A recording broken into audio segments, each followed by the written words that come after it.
Assalamu alaikum hürmetli televizyon köyküçüler. Uyghur televizyonunun gündelik haberlerini görüşünüzden karşılayız. Xitayning genetik qurollarni taraq qildirayotganligi ilgari surildi. Saudiya Arabiston Xitoy tilini darslik qatoriga kirgizdi. Qirg'iziston sud mahkamasi Atambayevni davomli tutib turishni qaror qildi. İstanbulning ikki cho'ng ko'riki Afg'oniston bayrog'ining rangiga burkandi. Tövəndə dehqonlar xabarlarimizning tafsiliy mazmunlarida bo'lsin. Erkin Asiya radiosi xabarida o'tgan hafta Amerikadagi mudofaa bir nomli to'rda e'lon qilingan maqolada Xitoy armiyasining genetik qurollarni taraq qildirayotganligi ilgari surilgan. Maqolada qayd qilinishicha, navbatda Xitoy ozodlik armiyasi bu jihatda Xitoy fan tadqiqot sohasi bilan hamkorlashmoqda ekan. Maqolada Xitoy ozodlik armiyasining bu sohaga bo'lgan qiziqishining strategik tadqiqot dokladlarida aks etayotganligi, bu dokladlarda biologiya sohasidagi taraqqiyot kelgusidagi to'qinishning shakli va xarakterini bekitishga turtki bo'ladi deb qaralayotganligi ta'kidlanib, Xitoy Markaziy harbiy ishlar komitetining 2016-yildan beri mengi tadqiqoti biomimiklik sistema, biologiyalik va biomimiklik materiallar ham inson iqtidori, biotexnologiyasining yangi nazariyasi qurilishiga mablag' ajratganligi, Xitoy harbiy doiralarining bu sohaga bo'lgan qiziqishi andish qo'zg'ayotganligi bildirilgan.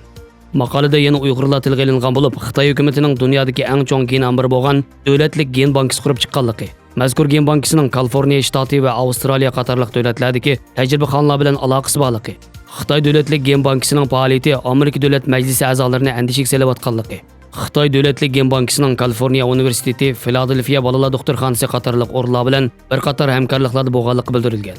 Mudofaa bir to'rdagi qurolliq biotexnologiya Xitoy davlatlik gen bankasining Sharq Turkistondagi tadqiqoti va hamkorlikning bu rayondagi kishilik huquq dafsandachiligi bilan bo'lgan aloqasi, jumladan mazkur rayondagi Uyg'urlarning genetikalik uchurini majburiy yig'ish qilinishi bilan bo'lgan aloqasining savol paydo qilganligi bildirilgan.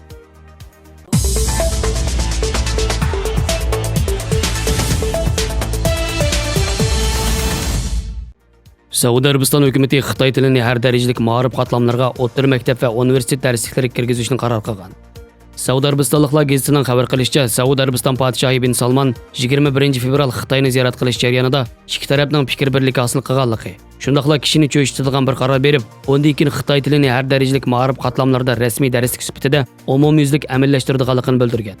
Xabarda yana Saudiya Arabistonning Xitoy bilan bo'lgan do'stligi, har jihatdagi strategiya hamkorlikni texmi oshirganligini, Xitoy tilini ma'riflashtirish orqali ikki davlat o'rtasidagi savdo va madaniyat almashtirishni ilgari suradiganligini, Xitoy tilining darsga kirgizilishi Saudiya Arabiston o'quvchilarining madaniyati ko'p xillashishini olg'a surib, Saudiya Arabistonning ma'rif sohasidagi 2030-yillik taraqqiyot orzusi, milliy taraqqiyot planini amalga oshirishiga turtki bo'ladiganligini bildirgan.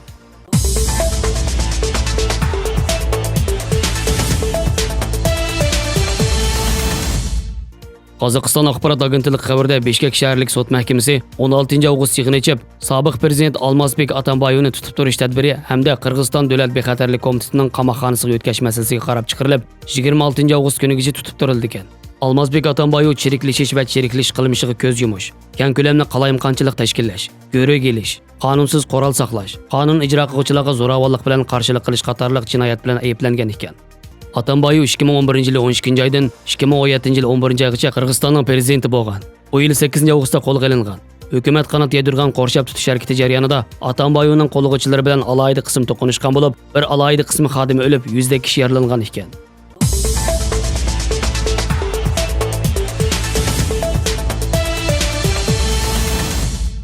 Afg'oniston Islom Jumhuriyati qurilganligining 100 yillik munosabati bilan Fatih Sultan Mahmad ko'riki, Sultan Yavuz Selim ko'riki Afg'oniston bayrog'ining ranglari bilan nurlantirildi. Fatih Sultan Mahmad ko'riki bilan Sultan Yavuz Selim ko'riki muhim kunlarda munosabatli ranglar bilan nurlantirilgan bo'lib, bu qatim Afg'oniston mustaqilligining 100 yillik munosabati bilan Afg'oniston bayrog'ining rangi bo'lgan yeshil va qizil rangga purkandi.